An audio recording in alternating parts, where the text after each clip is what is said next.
Mutual ஃபண்ட்ல SIP start பண்ணலான்னு இருக்கீங்க. ஆனா, எந்த ஃபண்ட் சூஸ் பண்ணணும்னு தெரியாம இருக்கீங்கன்னா, இந்த ஃபண்ட் பார்த்தீங்கன்னா, உங்களுக்கு கரெக்ட்டா இருக்கும். இந்த ஃபண்ட் பார்த்தீங்கன்னா, நிஃப்டி 50 இன்டெக்ஸ் ஃபண்ட். எதனால இந்த ஃபண்ட் பார்த்தீங்கன்னா, நீங்க மார்க்கெட்ல பார்த்தீங்கன்னா, small cap, thematic, mid cap இந்த மாரி கேட்டகரிக்குள்ள போறீங்கன்னா, அதிகமா ஃப்ளக்சுவேஷன் இருக்கும். அந்த ஃப்ளக்சுவேஷன் நேரத்தில பார்த்தீங்கன்னா, நியூஸஸ் பார்த்தீங்கன்னா, இதுக்கு அகைன்ஸ்டாட்டு வரும். நம்ம நம்புற மாரியே வரும். அப்படி வரும்போது நம்ம இதில பார்த்தீங்கன்னா, எமோஷனலாட்டு நெறைய டிசிஷன்ஸ் நம்ம எடுக்கிறதுக்கு வாய்ப்பு இருக்கு. இது பார்த்தீங்கன்னா, நம்மள வந்து ஒரு ப்ராஃபிட்டபிளா போகாது.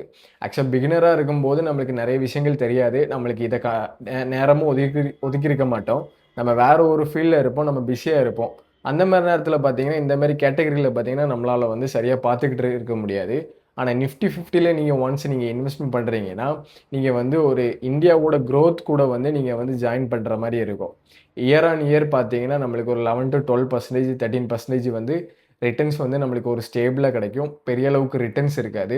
நம்ம ஒன்ஸ் பார்த்தீங்கன்னா, ஒரு ஆட்டோமேஷன் மூலியமா நம்ம ஒரு எஸ்ஐபி போற மாரி நம்ம போட்டு விட்டோம்னா, நம்மளுக்கு வந்து ஸ்டேபிளா பார்த்தீங்கன்னா, அது போய்க்கிட்டு இருக்கும். நம்மளுக்கும் பெருசா வந்து நம்ம அத வாட்ச் பண்ண மாட்டோம். இதுக்கு ரிலேட்டட் எந்த ஒரு நியூஸஸும் வந்தாலும் நம்மளுக்கு பெருசா அஃபெக்ட் ஆகாது. அப்படி ஒரு பிகினரா இருக்கும்போது, இன்டெக்ஸ் ஃபண்ட்ஸ் தான் நம்மளுக்கு ஒரு பெட்டரா இருக்கும். நீங்க வந்து மத்த நெறைய வீடியோஸ்லாம் பார்த்தீங்கன்னா, நீங்க ஒரு பிகினரா இருக்கீங்கன்னா, ஒரு ஸ்மால் கேப்ல ரூ. 1000 போடுங்க, மிட் கேப்ல ஒரு ரூ. 1000 போடுங்க, தீமெட்டிக்ல ஒரு ரூ. 2000 போடுங்க, இண்டெக்ஸ் ஃபண்ட்ல ஒரு ரூ. 500 போடுங்க, இப்படி பிரிச்சு போடுங்க அப்படிம்பாங்க. அப்படிலாம் ஒண்ணும் பிரிச்சு போடுறது வந்து பெரிய அளவுக்கு அவசியம் கிடையாது. ஒரே ஒரு இண்டெக்ஸ் ஃபண்ட், அந்த இண்டெக்ஸ் ஃபண்ட்லயே நீங்க வந்து கன்சிஸ்டன்சியாட்டு நீங்க சேர்த்துட்டு வரீங்கனாலே, நல்ல ஒரு வெல்த்த நீங்க கிரியேட் பண்ணலாம்.